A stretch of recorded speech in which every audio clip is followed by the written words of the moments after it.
तो guys welcome to all. स्वागत है आपका आपके अपने YouTube चैनल थर्ड पोल सॉल्यूशन में। आज हम बात करेंगे 8th ग्रेड सामाजिक विज्ञान कक्षा 6 सत्र 2024-25 के भाग 2 के अध्याय 2 के बारे में, जिसका नाम है ग्लोब, अक्षांश एवं देशांतर। चलिए बच्चों, बिना किसी देरी के शुरू करते हैं प्रश्न नंबर 1 को। स्थान अ ग्रीनविच से 15 डिग्री पश्चिम में स्थित है। अगर ग्रीनविच पर सुबह के 8 बजे हैं तो स्थान अ पर समय होगा। इसका उत्तर है ऑप्शन बी, सुबह 7 बजे। प्रश्न नंबर 2 की बात करते हैं। पृथ्वी को अपने अक्ष पर 1 डिग्री घूमने में समय लगता है। इसका उत्तर है ऑप्शन डी, 4 मिनट का समय लगता है। प्रश्न नंबर 3। अगर भारत में प्रातः के 11 बजे हैं तो उस समय लंदन का समय होगा। इसका उत्तर है ऑप्शन ए, प्रातः 5:30 बजे। प्रश्न नंबर 4। 23 सही 1/2 उत्तरी अक्षांश से 23 सही 1/2 दक्षिणी अक्षांश के मध्य में ताप कटिबंध पाया जाता है। इसका उत्तर है ऑप्शन ए, उष्ण कटिबंध। प्रश्न नंबर 5 पर आते हैं। ग्लोब को 2 बराबर भागों में बांटने वाली काल्पनिक रेखा है। उत्तर है ऑप्शन सी, विषुवत रेखा।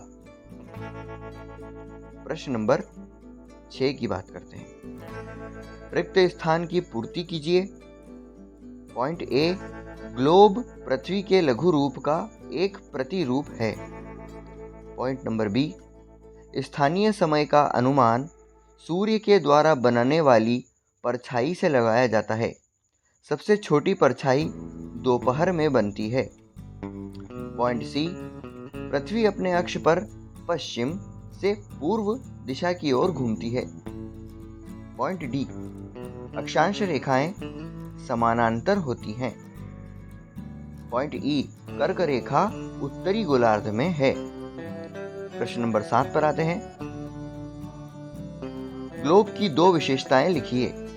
इसका उत्तर है पहला, ग्लोब पर महाद्वीपों, महासागरों तथा देशों की सही स्थिति दर्शाई जाती है। पॉइंट 2 है, अक्षांशीय दशाओं तथा वृत्ताकार सतहों को समझना आसान होता है। प्रश्न नंबर 8 है बच्चों। पृथ्वी का आकार ध्रुवों तथा मध्य में कैसा है? इसका उत्तर है हमारी पृथ्वी गोलाकार नहीं है। यह उत्तरी तथा दक्षिण ध्रुवों पर थोड़ी चपटी तथा मध्य में उभरी हुई है। प्रश्न नंबर 9।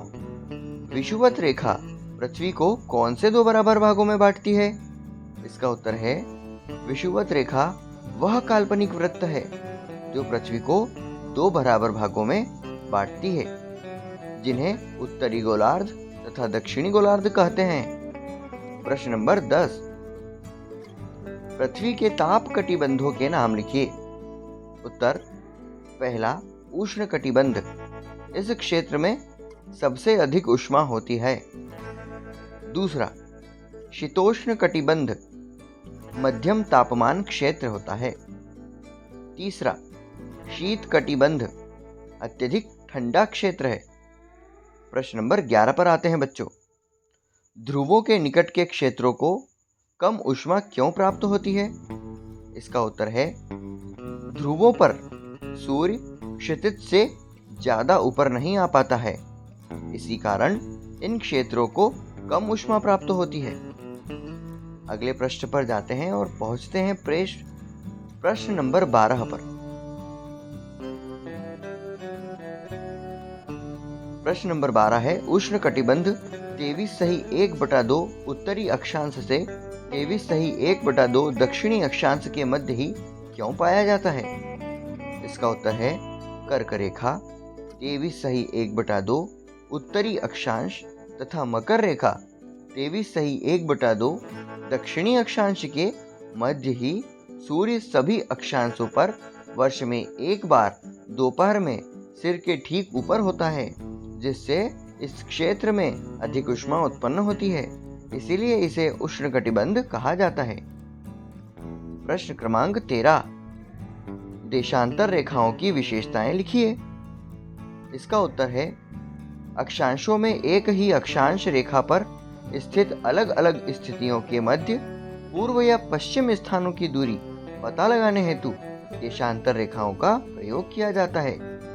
इन संदर्भ रेखाओं को देशांतरीय याम्योत्तर कहते हैं, जिसमें अंशों को मिनट में तथा मिनट को सेकंड में विभाजित किया जाता है। प्रश्न नंबर 14, क्षमा करना, प्रश्न नंबर 14, ग्लोब से किसी स्थान की स्थिति का पता कैसे लगाया जाता है? इसका उत्तर है, ग्लोब को काल्पनिक रेखा के माध्यम से 2 बराबर भागों में बांटा जाता है, जिससे विषुवत वृत्त कहते हैं। विषुवत वृत्त से ध्रुवों तक सभी समांतर रेखाओं को अक्षांश कहते हैं। उत्तर से दक्षिण की ओर चलती हैं। इसी प्रकार विषुवत वृत्त के ऊर्ध्वाधर समान लंबाई की रेखाएं देशांतर रेखाएं होती हैं, जो पूर्व से पश्चिम दिशा दर्शाती हैं। इन्हीं 2 रेखाओं के मिलान बिंदु से सटीक स्थिति का पता लगाया जाता है। प्रश्न नंबर 15, मानक समय से क्या आशय है? भारत में मानक समय कितने देशांतर याम्योत्तर से माना जाता है? इसका उत्तर है, देश में समय की भिन्नता को समाप्त करने के लिए देश के मध्य भाग से होकर गुजरने वाली किसी याम्योत्तर के स्थानीय समय को देश का मानक समय माना जाता है। इसे ही पूरे देश में लागू किया जाता है।